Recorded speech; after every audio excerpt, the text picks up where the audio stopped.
तो बच्चों, आप सभी का स्वागत है। तो जैसे कि आप सभी जानते हैं, आपका अंग्रेजी का एग्ज़ाम 4 मार्च को है। तो अगर आप अंग्रेजी में कमज़ोर हैं, ठीक है ना, तो यकीन मानिए जैसे मैं आपको बता रहा हूँ आपको वो ऐसे पढ़ना है, ठीक है ना। जो इम्पोर्टेंट प्रश्न है वो भी मैं आपको करवाऊँगा, समझाऊँगा। यकीन मानो कि अंग्रेजी में ना आपका बिल्कुल 80+ ही आ जाएगा अगर कमज़ोर हो तो। अगर थोड़ा सा भी पढ़ने वाला हो ना तो 90+ आएगा ही। अंग्रेजी की तैयारी कैसे करनी है बिल्कुल बढ़िया से बताऊंगा, ठीक है ना। जो प्रश्न इंपॉर्टेंट है, जो प्रश्न पूछे गए हैं वो भी मैं हल कराऊँ। देखो यहाँ पर पेपर देख सकते हो। मतलब इसको पेपर को मतलब कैसे हल करना है, कैसे समझना है, सब कुछ मैं समझाने वाला हूँ। जैसा कि तुम लोग देखो, विज्ञान में मैंने करवाया था, अधिकांश प्रश्न आ गया था, ठीक है ना। ठीक है ना। तो हम क्या करेंगे इस वीडियो में, अंग्रेजी को कैसे मतलब हल करना है बढ़िया समझेंगे, ठीक है। तो चलिए यहाँ पर देखो बाबू, सबसे पहले यहाँ पर समझो अंग्रेजी का पेपर। यहाँ पर देख लो पेपर, यहाँ पे जितने भी महत्वपूर्ण प्रश्न हो सकते हैं, जो भी पूछता है, मतलब सबका यहाँ पर देखो, मतलब प्रिंट आउट मैंने निकलवा लिया। जो महत्वपूर्ण है वही, ठीक है ना। इसको आपको बढ़िया से तैयार कर लेना है, ठीक है। तो देखिए बाबू, यहाँ पे आपका जो अप्लीकेशन राइटिंग है, जो अप्लीकेशन राइटिंग है वो पूछता है बाबू कितने नंबर का, वो पूछेगा 4 नंबर का। ऐसे अप्लीकेशन पूछता है। अप्लीकेशन आपको कैसे लिखना है बिल्कुल बढ़िया सा फॉर्मेट क्या है, सब कुछ यहाँ पर मैं लेकर आया हूँ आपको समझाने के लिए, ठीक है। तो चलिए बाबू, यहाँ पर देखो एप्लीकेशन राइटिंग का फॉर्मेट यहाँ पर देख सकते हो सबसे पहले, ठीक है। यहाँ पर आपको एप्लीकेशन कैसे लिखना है ताकि आपको नंबर मिल जाए, ठीक है ना। तो देखो सबसे पहले यहाँ पर टू द प्रिंसिपल हो गया, मतलब एप्लीकेशन लिखना सिखा रहा हूँ। टू द प्रिंसिपल यहाँ पर लिख लीजिएगा। उसके बाद से अपने स्कूल का नाम, ठीक है ना, अपने स्कूल का नाम यहाँ पर लिखना है। उसी स्कूल का नाम लिखना है जहाँ से आपका रजिस्ट्रेशन हुआ है, ठीक है। स्कूल का एड्रेस लिखना है। सब्जेक्ट, यहाँ पर सब्जेक्ट क्या है बाबू, मतलब सब्जेक्ट मतलब जो क्वेश्चन में दिया रहेगा, मतलब किस लिए, मतलब कि उद्देश्य क्या है। अगर तुम छुट्टी चाहते हो तो छुट्टी चाहते हो, ठीक है ना। अगर लीव चाहते हो, मतलब कि छुट्टी चाहिए तो छुट्टी। यहाँ पर सब्जेक्ट मतलब क्वेश्चन के अनुसार, ठीक है ना, क्वेश्चन के अनुसार लिख लेना है। अब वहाँ पर रुको, अभी क्वेश्चन करवाऊंगा तो समझा दूंगा, पहले फॉर्मेट समझ लो। मतलब फॉर्मेट ऐसे लिखना है। उसके बाद से रिस्पेक्टेड, यहाँ पर आर है, मतलब रिस्पेक्टेड सर या मैडम, ठीक है ना। विथ ड्यू रिस्पेक्ट, मतलब रिस्पेक्ट के साथ। I would like to inform you, मतलब मैं आपको सूचित करना चाहूँगा। On behalf of student of class, मतलब किसके आधार पे, मतलब क्लास यहाँ पर एक्स लिख दीजिए, क्लास 10th, ठीक है ना। यहाँ पर 10th लिख दीजिए, क्लास एक्स, ठीक है ना। मतलब क्लास 10 के छात्र के आधार पे, ठीक है ना। यहाँ पर क्लास 10th लिख दीजिएगा, मतलब 10 के छात्र के आधार पे, ठीक है ना। उसके बाद से I draw your kind attention, I draw your kind attention regarding. अब टॉपिक वही टॉपिक लिखना है, मतलब जिसके टॉपिक यहाँ पर लिखना है आपको टॉपिक, ठीक है ना। बाकी सब वही रहेगा। कि देखो इतना आप याद कर लीजिए, केवल थोड़ा सा चेंज करना पड़ता है एप्लीकेशन लिखने के लिए। और सब याद कर लीजिए, केवल थोड़ा सा चेंज करना पड़ेगा। यहाँ पर टॉपिक देखो, यहाँ पर टॉपिक लिखना पड़ेगा, मतलब किस लिए छुट्टी चाहते हो। अगर छुट्टी चाहते हो छुट्टी, मतलब और कोई टॉपिक है तो वह टॉपिक, मतलब प्रश्न में जो दिया रहेगा वही। और यहाँ पर लिखना है टॉपिक यहाँ पे, ठीक है ना।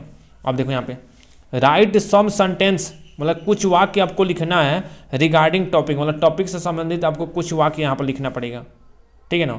उसके बाद से बिल्कुल मतलब ये वाला सब, मतलब बिल्कुल ये वाला लिख देना वैसे ही। Therefore I request you to look into the matter to solve our problem and then we will be highly obliged, ठीक है ना, highly obliged। उसके बाद से thanking you, yours must obediently. Student का नाम यहाँ पर लिखना है, क्लास लिखना है, रोल नंबर लिखना है, सेक्शन ए हो तो सेक्शन ए हो, ठीक है ना। तो ये आपको, उसके बाद से यहाँ पर डेट लिख देना है। तो एप्लीकेशन का फॉर्मेट ये है, बढ़िया से इसको एप्लीकेशन समझ लीजिए। जो भी महत्वपूर्ण ये प्रश्न पूछता है एप्लीकेशन तो फिक्स आएगा आपका, ठीक है ना। तो अंग्रेजी में अगर पास होना चाहते हो ना, तो जो मैं समझा रहा हूँ उसे समझ लीजिए, ठीक है ना। नंबर लाना चाहते हो तब भी समझो, ठीक है।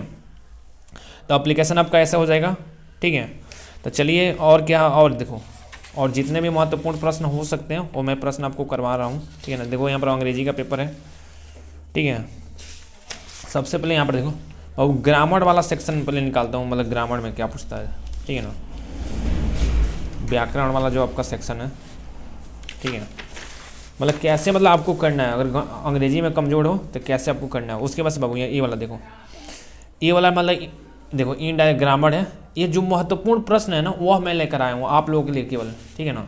जो महत्वपूर्ण प्रश्न है ग्रामर का, देखो इनडायरेक्ट स्पीच दिख रहा होगा, ठीक है ना। ये वाला आपको क्या करना है, इसको बढ़िया से कॉपी में नोट करो, पूरे प्रश्न को बढ़िया से हल करो इसको, ठीक है ना। इसको मैं हल करवा दूंगा, लेकिन आपको क्या करना है, आपको भी इसको बढ़िया से हल करना है, ठीक है ना। इसको सब मतलब सब मिलाकर है। तो यहाँ पर देखो ग्रामर का। उसके बाद से यहाँ पर वॉइस दिया है, पैसिव वॉइस में change change the following sentence into passive voice. तो पैसिव वॉइस में इसको चेंज करना, मैं चेंज करवाऊंगा, तब तक तुम लोग करो, कॉपी में नोट करो। एक बार मैं आपको समझाने की कोशिश कर रहा हूँ मतलब क्या क्या प्रश्न पूछता है, जो इंपॉर्टेंट प्रश्न है। यहाँ पर देखो सभी प्रश्न क्या है, महत्वपूर्ण है, ठीक है। अब देखिए उसके बाद से बाबू मैं यहाँ पर देखो, अब ट्रांसलेशन आपका 4 नंबर का पूछता है, तो ये 4 नंबर का यहाँ पर देखो ये ट्रांसलेशन हो गया। कल रविवार है, 11 मतलब सब ये बनाना है, कल रविवार है, हम कल पिकनिक पर जाएंगे, ठीक है ना। ये भी क्या करना है, ये भी, ठीक है ना, ये भी क्या करो, ये भी बढ़िया से इसको बनाओ तुम लोग, ठीक है ना। जो भी महत्वपूर्ण प्रश्न है मतलब ये सब आता है पेपर में, ठीक है ना, मतलब ये वाला ट्रांसलेशन। तो कॉपी आपको पूरा बढ़िया से देखना है, ये भी पूछता है, ठीक है ना। और देखिए मतलब अंग्रेजी में क्या क्या आपको पढ़ना पड़ेगा ताकि आप लोग, आप देखो ये वाला ट्रांसलेशन, ये वाला देखो बाबू, ये वाला ध्यान से देखिए, ये वाला बढ़िया से केवल आप लोगों के लिए इतना मेहनत हम कर रहे हैं, ठीक है ना, ताकि आपका नंबर आ जाए। इसे बढ़िया से मतलब ट्रांसलेट करके देखिए, ट्रांसलेशन भी 4 नंबर का आता है। Translate the following passage into English, मतलब इंग्लिश में ट्रांसलेट करना है इसको, मतलब बढ़िया से, ठीक है ना। एक बार बढ़िया से आप लोग स्क्रीनशॉट ले सकते हो, स्क्रीनशॉट लो इसका, ठीक है ना। बढ़िया से मतलब इसको बनाओ, तुम लोग खुद बनाओ तभी सीखोगे।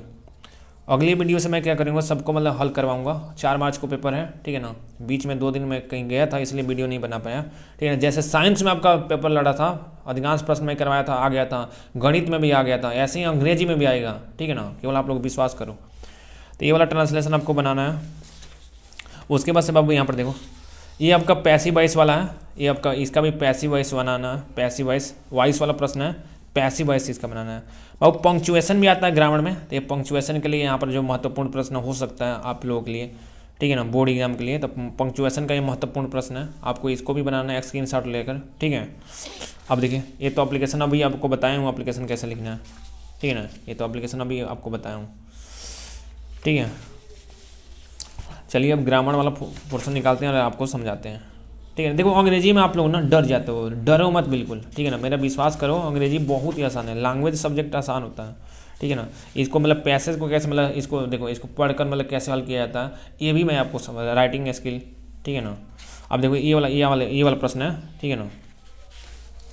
ये वाला प्रश्न देखो, write an application to your principal requesting him, मतलब उनसे रिक्वेस्ट करने के लिए, to make your library active, मतलब तुम्हारा जो पुस्तकालय है उसको मतलब एक्टिव करने के लिए, मतलब वो बंद पड़ा हुआ है। विच इज़ ऑलमोस्ट डेड, मतलब वो लगभग मतलब क्या हो गया, बंद होने वाला है, मतलब बंद ही हो गया है, तो उसको मतलब लेट एप्लीकेशन लिखना है। तो यहाँ पर देखो जो एप्लीकेशन वाला फॉर्मेट था, ये प्रश्न देखो, यहाँ पर प्रश्न बाबू 4 नंबर का पूछा है एप्लीकेशन वाला, तो ये 4 नंबर का, ठीक है ना। तो इसके लिए जो हम लोग अभी दिखाया हूँ तुम लोग को फॉर्मेट, ये वाला देखो क्या करना है समझो। सबसे पहले यहाँ पर एप्लीकेशन देखो, टॉपिक में आप क्या लिखोगे, ठीक है ना। यहाँ पर देखो सब्जेक्ट क्या लिखोगे, नेम ऑफ सब टॉपिक, मतलब नेम ऑफ टॉपिक क्या है, ठीक है ना। ये वाला टॉपिक आपका है, यहाँ से लिख देना, ठीक है ना। College requesting him to make your library active, ठीक है ना, मतलब लाइब्रेरी एक्टिव वाला टॉपिक है, ठीक है ना। टॉपिक नेम में लिख देना to make library active, to make our library active, ठीक है ना। टू मेक लाइब्रेरी एक्टिव, ये टॉपिक हो जाएगा, ठीक है ना। मतलब लाइब्रेरी एक्टिव लिख सकते हो केवल, यहाँ पर टॉपिक को क्या लिख सकते हो, लाइब्रेरी एक्टिव, ठीक है ना, ऐसे। उसके बाद से रिगार्डिंग हिम, उसके बाद टॉपिक लिख देना, टॉपिक क्या है, यही टॉपिक है लाइब्रेरी एक्टिव वाला, ठीक है ना। उसके बाद से लिख देना ऐसे आप लोग लिख सकते हो कि लाइब्रेरी क्या है बाबू, लाइब्रेरी इज ऑलमोस्ट डेड, मतलब यहाँ पर भी राइट देखो, राइट सम सेंटेंसेज रिगार्डिंग टॉपिक, मतलब टॉपिक से संबंधित कुछ सेंटेंस लिखना है, तो ऐसे आप लोग लिख सकते हो कि लाइब्रेरी इज ऑलमोस्ट डेड, ठीक है ना। और हम क्या करना चाहते हैं, we want to make sure you library active हो जाए, मतलब ऐसे आप लोग लिख सकते हो, ठीक है बाबू। तो ये वाला एप्लीकेशन आपको लिखना है फॉर्मेट में, ठीक है ना। एप्लीकेशन वाला हो गया। अब देखिए, अब यहाँ पर देखो जो, हाँ ये वाला बाबू देखिए, वहाँ पे ये वाला दिया है, the teacher said to me, मतलब ग्रामर वाला पैसिव वॉइस जो दिया हूँ उसको बना लेना। The teacher said to me your duty is to, ठीक है ना, take care of your parents, ठीक है ना। योर ड्यूटी मतलब तुम्हारा ड्यूटी यही है, टू टेक केयर मतलब देखभाल करना, ऑफ योर पेरेंट्स तुम्हारे माता पिता का, इसका पैसिव वॉइस बनाना है। तो यही प्रश्न पूछता है मोस्ट इंपॉर्टेंट में, ठीक है ना। उसके बाद से लिखो, मतलब उसके बाद से एक पोएम आपको याद कर लेना है, मतलब कविता, ठीक है ना, आपको पोएम याद कर लेना है। उसके बाद से जो जितना मैं करवाया हूँ वो सब आप लोग को तैयार कर लेना है। उसके बाद से डस्ट ऑप्शन होगा, देखो, और डस्ट ऑप्शन और टाइगर इंजू, इनका सेंटर आइडिया याद कर लीजिएगा।